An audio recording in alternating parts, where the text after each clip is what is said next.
Karena Rasulullah SAW pernah bersabda, Inna Allah idza harrama syai'an harrama zamanan. Kata Rasulullah, sesungguhnya Allah jika mengharamkan sesuatu, dia juga akan mengharamkan penghasilan yang didapatkan dari sesuatu itu. Ya, jadi kalau pekerjaannya sudah Allah haramkan, ya, jalannya harus. Saya singkat saja mau langsung tanyakan, apakah betul itu rezeki oleh Ustaz? Ada rezeki yang halal, ada rezeki yang haram. Kemudian kalau rezeki halal ini dan haram, bagaimana sumbernya kalau rezeki halal itu dan rezeki haram itu? Yang kedua, bagaimana kalau rezeki haram itu saya masukkan ke rezeki halal? Kebalikannya, rezeki halal itu saya masukkan ke haram. Bagaimana hukumnya? Apakah tetap yang memberi itu yang halal atau tidak?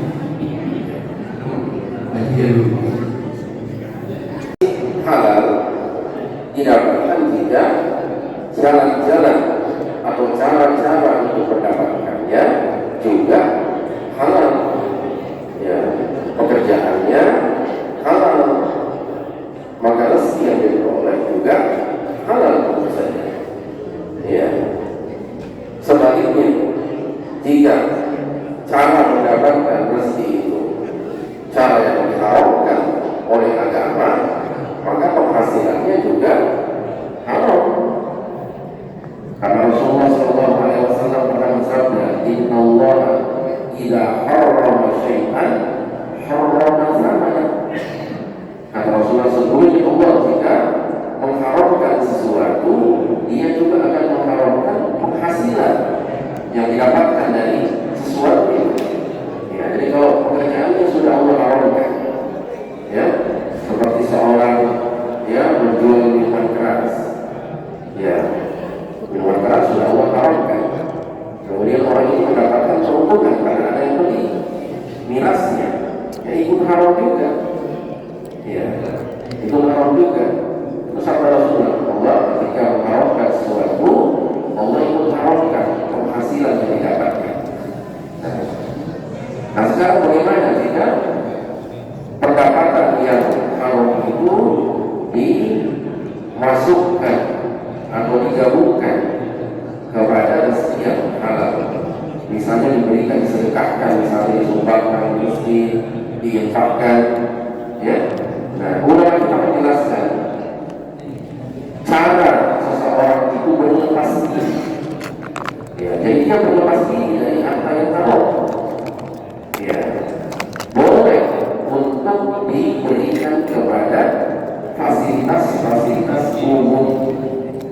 Ya, tapi bukan berniat infak atau sedekah. Karena kita beramal beribadah itu harus dengan harta yang bersih, yang halal. Tapi niatnya adalah berlepas diri. Habis itu dia jangan lakukan lagi. Dia harus tinggalkan pekerjaan yang haram itu. Ya, tapi sudah terlanjur ini ada harta haramnya. Nah, bagaimana caranya berlepas diri? Misalnya zaman saya ya, kebetulan ada pembangunan jembatan atau pengaspalan jalan, ya, atau pembuatan WC umum, nah, sumpahkan ini kami ini saja. Ya, dalam rangka apa? Berlepas diri, bukan mengambil manfaat dengan harta haram tersebut. Habis itu dia kembali lagi ke pekerjaan haram itu sudah tidak diperbolehkan. Bentar saja, jadi maksud saya tadi harta yang haram itu agak susah menurut saya, karena kalau kita bawa ke umum ini, secara umum kita ini, baik kita selaku pegawai ataupun selaku pedagang, itu susah untuk membedakan. Contoh, pedagang yang kecil aja kita ambil contoh, pedagang langsung, katakanlah 3 kilo. Ternyata di situ kan 2 kilo berarti ada orang dari situ menjual beras di daerahnya, mungkin takarannya tidak sesuai. Nah, ini yang perlu kita kaji Bagaimana kita dalam kehidupan di dunia ini hampir semuanya itu tidak dapat haramnya semua. Kalau kita berhubungan dengan orang yang orang, baik kita selalu pegawai maupun pedagang maupun petani, itu mungkin ada semua usulannya.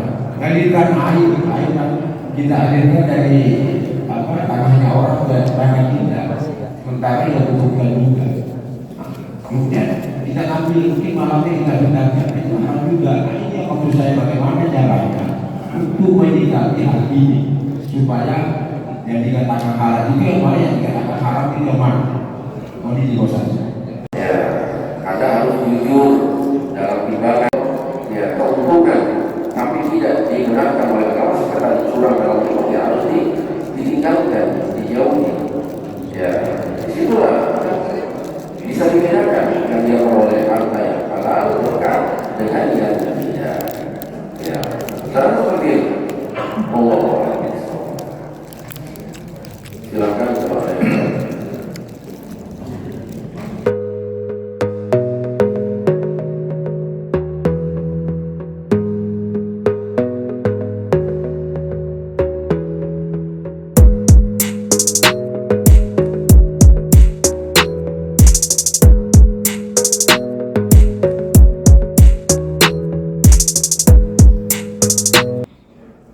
Assalamualaikum warahmatullahi wabarakatuh. Waalaikumsalam warahmatullahi.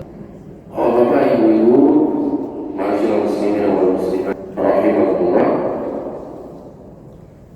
Tema kajian kita subuh hari ini adalah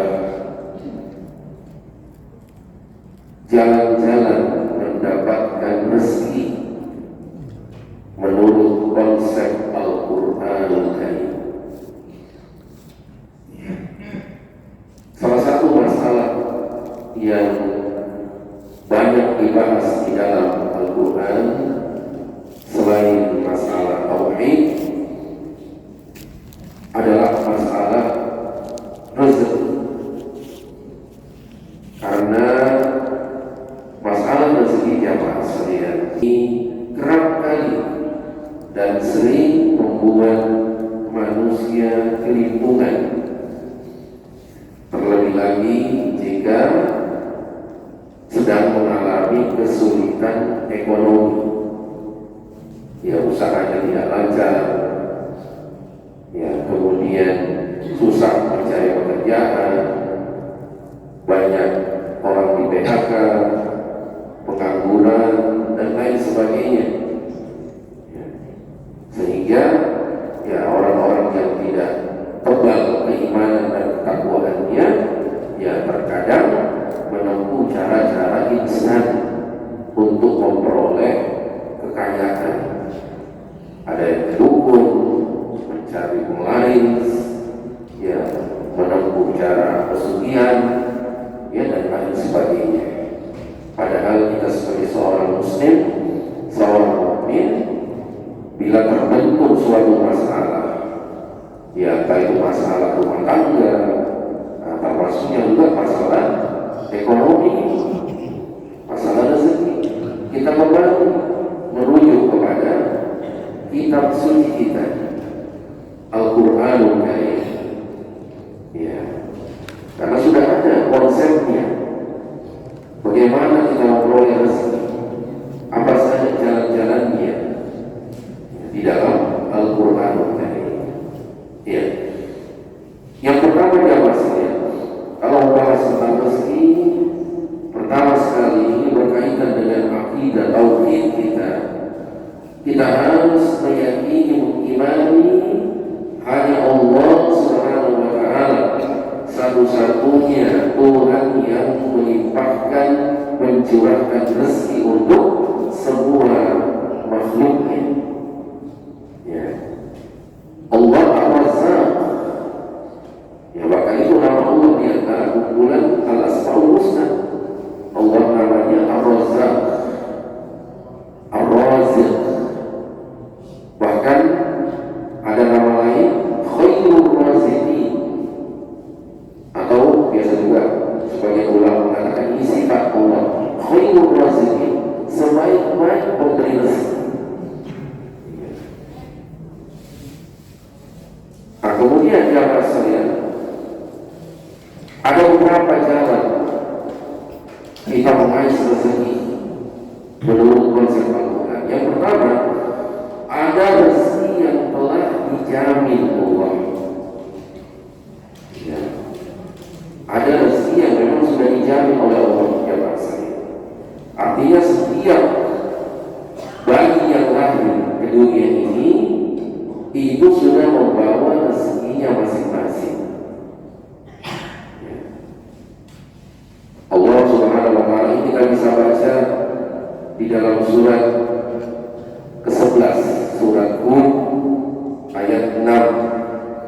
Allah berfirman, "Wa ma min dabbatin illa 'ala Allahi rizquha." Bahwa tidak ada satupun makhluk melata di muka bumi melainkan Allah telah menjamin rezekinya. Wa ya'lamu mustaqarraha wa mustawda'aha. Bahkan kata Allah, Allah maha mengetahui tempat penyimpanan rezeki makhluk-makhluknya. Ya. Contoh beberapa jenis hewan ya menyimpan rezekinya yang Allah berikan di tempat-tempat tertentu. Ya, ada yang menggali pasir, simpan telurnya di situ, simpan cadangan makanannya di situ. Bahkan unta yang asalnya ya hewan yang kuat bisa melakukan perjalanan di padang pasir di bawah terik matahari yang sangat panas dan menyengat, ya berjalan bisa berbulan-bulan. Gimana rezekinya jamaah sekalian? Oh, dia simpan di punuknya. Ya, punuk unta ini ada yang satu punuknya, ada yang dua punuknya. Itu ternyata adalah tempat cadangan makanan minuman dari unta ini, subhanallah. Ya. Baik. Jadi ada rezeki yang rasanya memang sudah dijamin, tidak perlu dicari, tidak perlu diusahakan, ya. Ada yang sudah dijamin oleh Allah Subhanahu wa Ta'ala. Dan ini dipertegas oleh baginda Rasulullah SAW di dalam sebuah hadisnya yang sahih riwayat Bukhari dan Muslim dari Ibnu Mas'ud radhiyallahu anhu. Rasulullah menjelaskan bahwa janin ketika berada di dalam rahim ibunya pada usia 120 hari atau 4 bulan, Allah Subhanahu wa Ta'ala mengutus malaikat untuk meniupkan ruh padanya dan diikat di rizki, mencatat untuknya 4 perkara, dan salah satunya diikat di rizki, mencatat rezekinya. Ya, berapa lama ya calon manusia ini yang nanti akan rojol, akan lahir di dunia, akan menikmati rezekinya di muka bumi.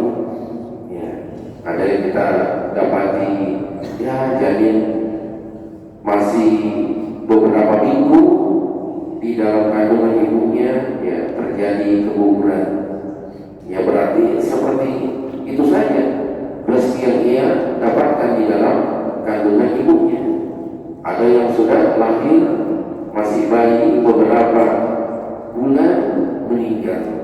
Ya berarti sebegitu saja masanya dia memperoleh dan mendapatkan rezekinya. Dan begitu seterusnya jamaah sekalian.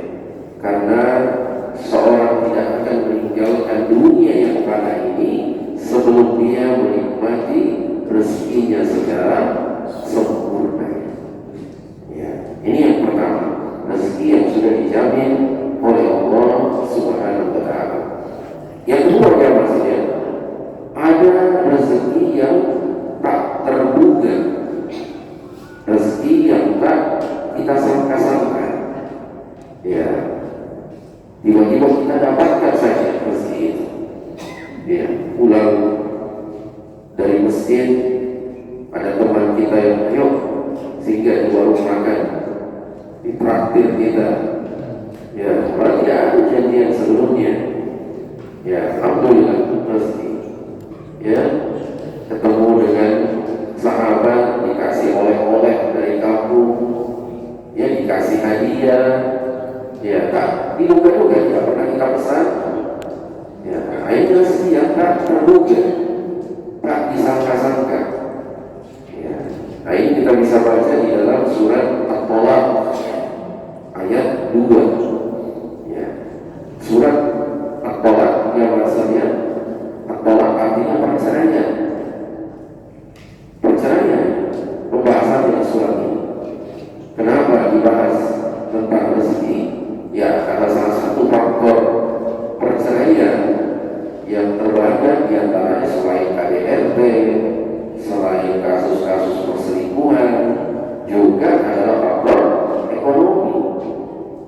Makanya Allah terpakai ada ayat tentang rezeki di surat tentang perceraian, At-Tolaq surat ke-65 ayat 2. Allah Subhanahu wa taala berfirman, "Wa may yattaqillaha yaj'al lahu makhraja."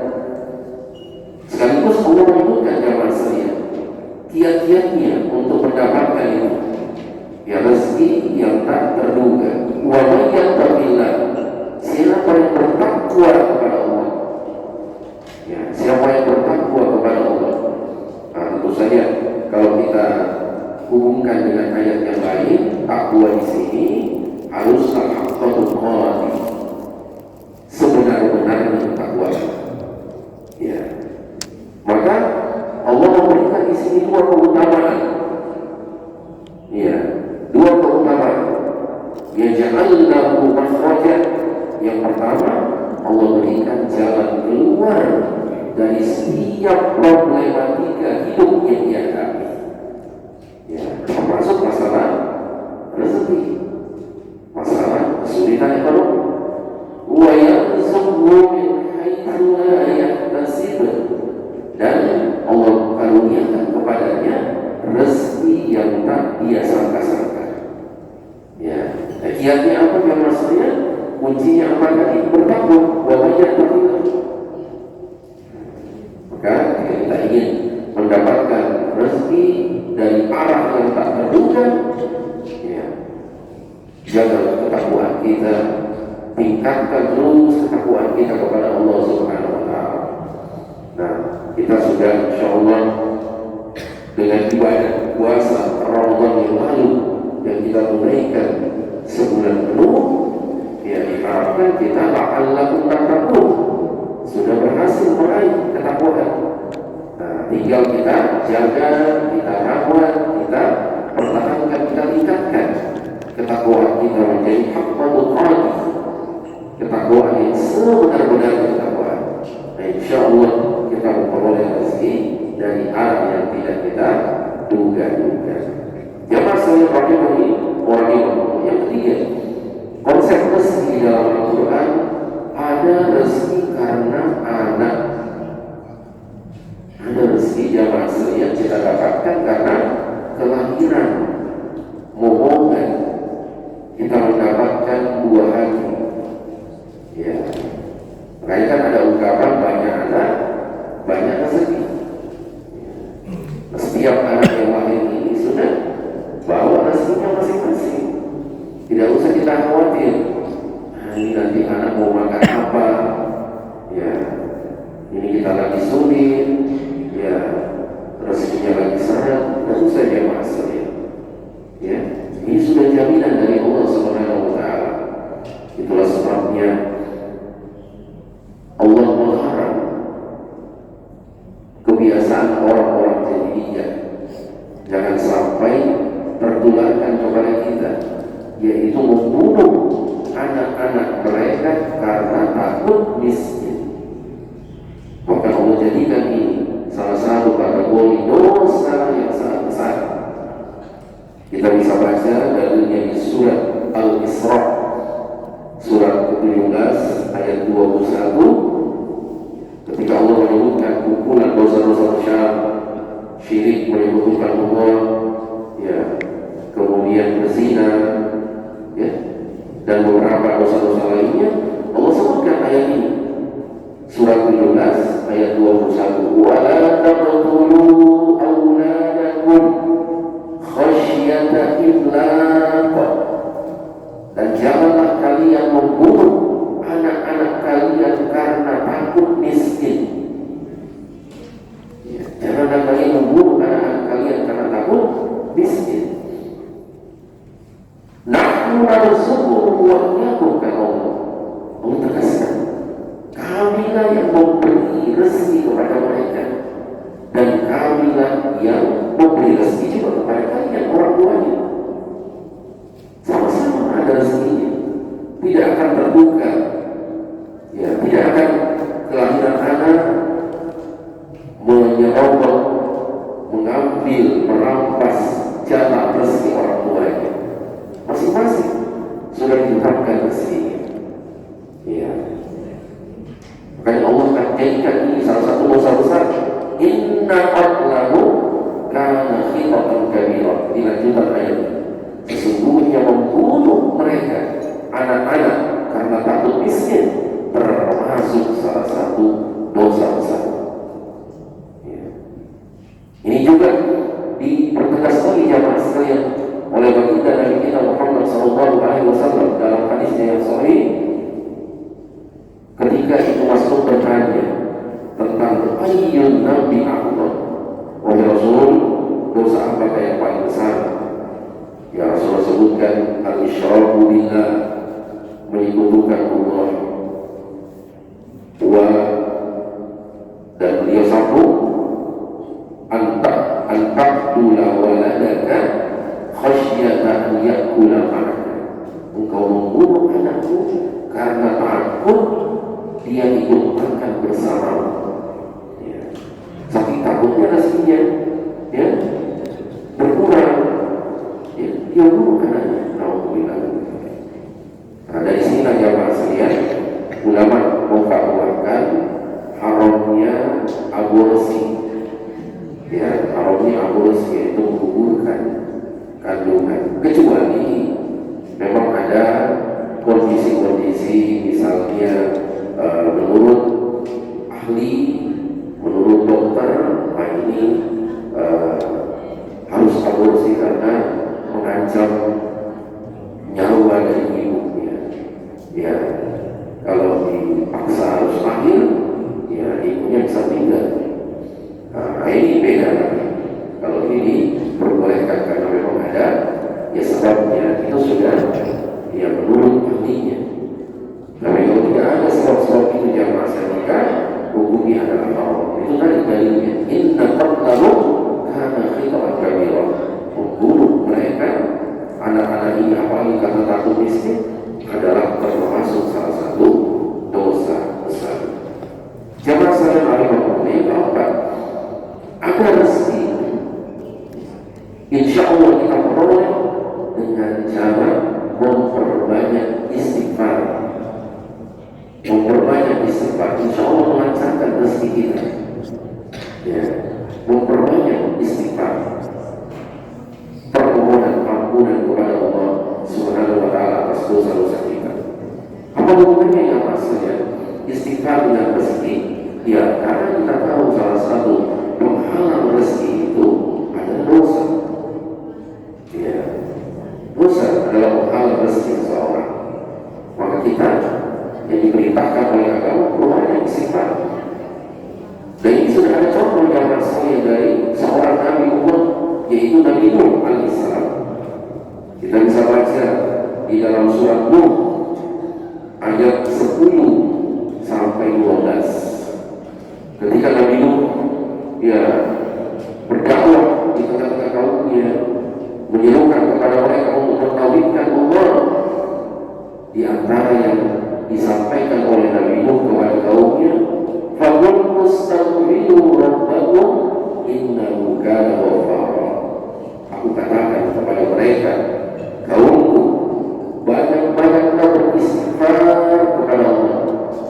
Innahu kana ghaffara, karena Dia Allah Maha Pengampun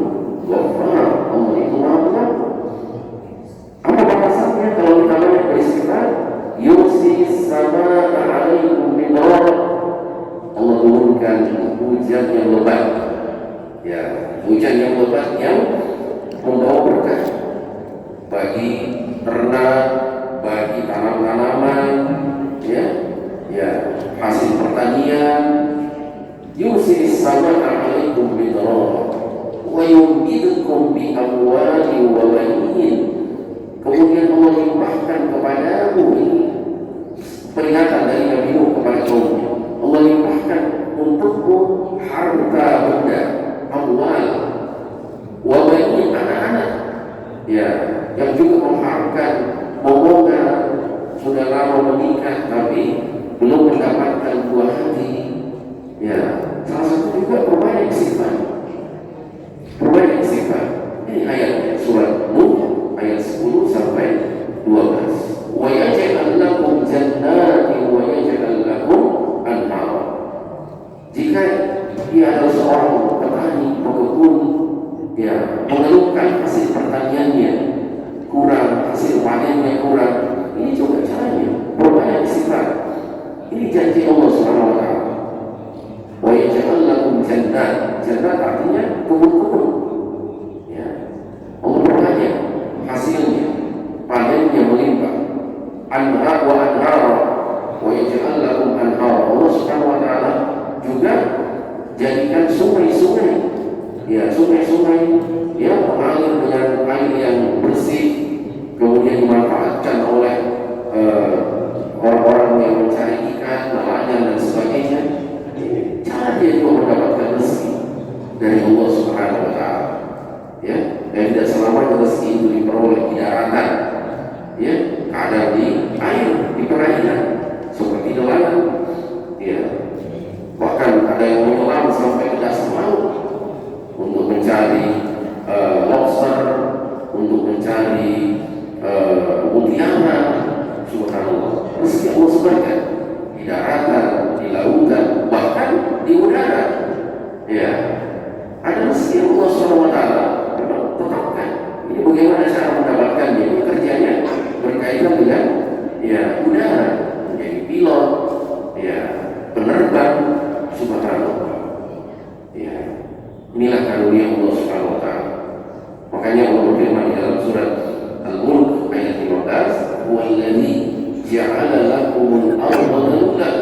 Dialah Allah yang telah memudahkan untuk kalian, ya, permukaan bumi ini semuanya untuk kita jalani, kita tempuh. Amshu fi manakibiha. Berjalanlah di seluruh penjuru-penjurunya. Allah mudahkan. Wa kulu min rizqi, dan makanlah dari rezekinya.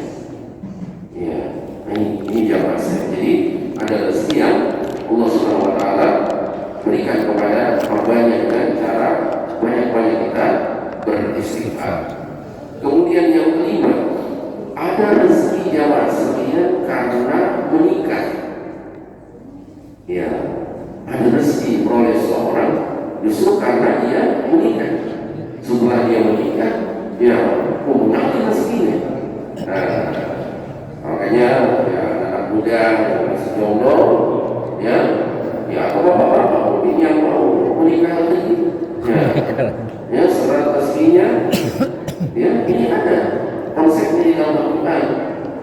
Karena itu tadi setiap orang itu sudah bawa rezekinya masing-masing. Jadi tambah istri, ya, masuk ke anggota keluarga kita, ya, berarti ada juga rezekinya. Ya, dan ini ada dalilnya jamaah sekalian.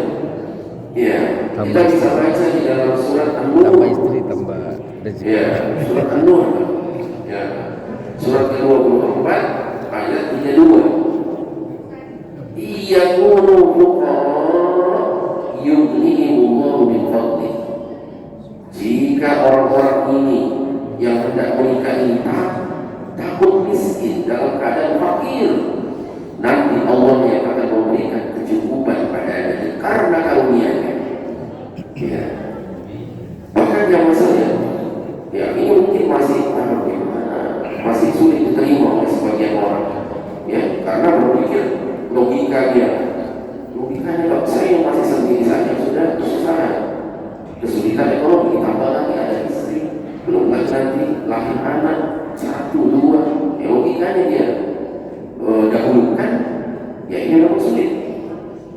kelihatannya kedengaran sih, tapi kita imani ayat Allah Subhanahu wa Ta'ala.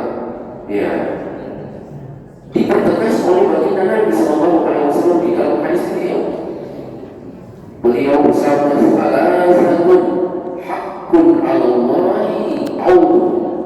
Ada 3 golongan, 3 orang yang sudah menjadi kewajiban Allah untuk menolong mereka.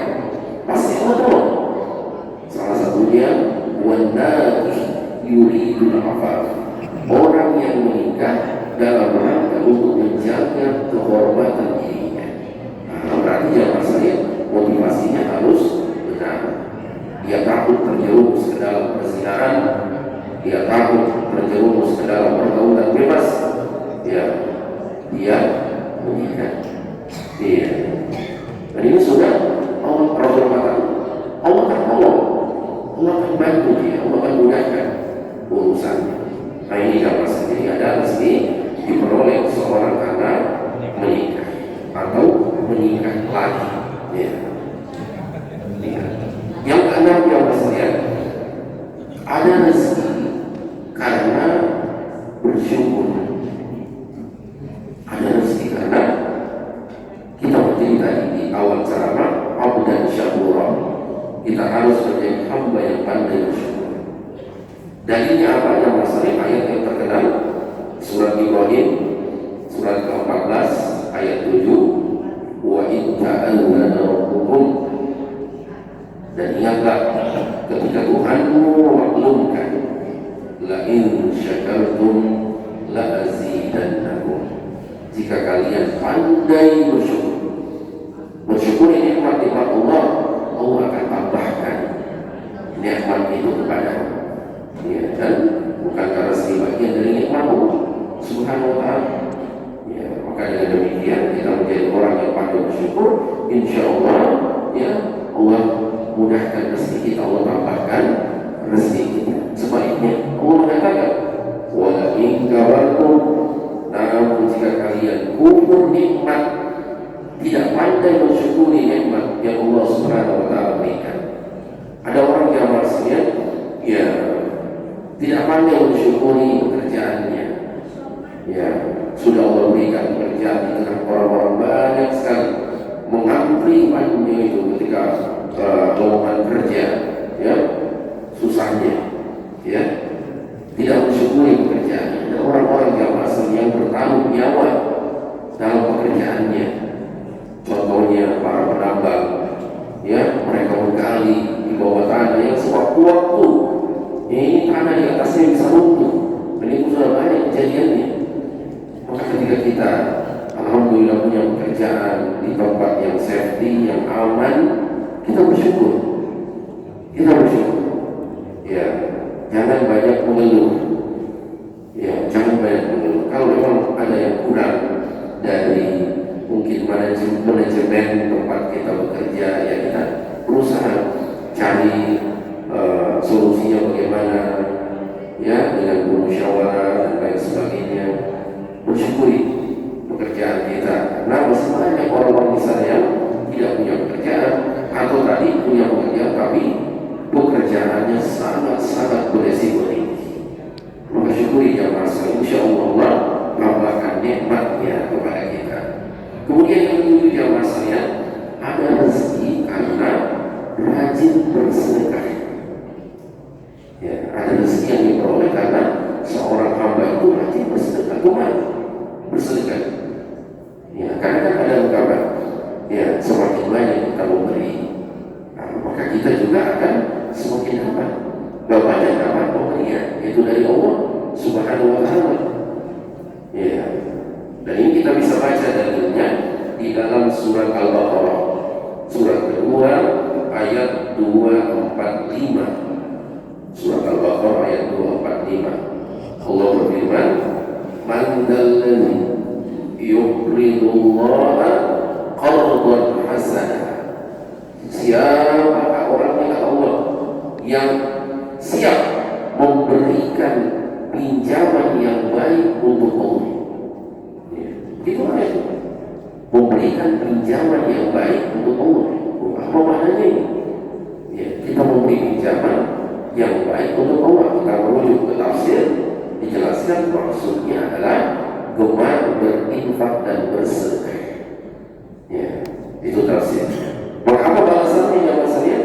Fayudha'ifahu lahu adha'afan katsira. Allah Subhanahu wa taala melipat gandakan, yudha'if, melipat gandakan balasannya. Ya. Ini dengan dia banyak tadi berinfak bersedekah, ya. Maka Allah akan melipat gandakan. Maka kita jaga jamaah sekalian sedekah kita. Ya, jangan kita bersedekah nanti ya, di bulan Ramadan saja. Ya, memang Rasulullah itu orangnya dermawan dan semakin bertambah kedermawanan beliau di bulan Ramadan. Ya, kita jaga kontinuitas kesinambungan ibadah kita, salah satunya adalah bersedekah.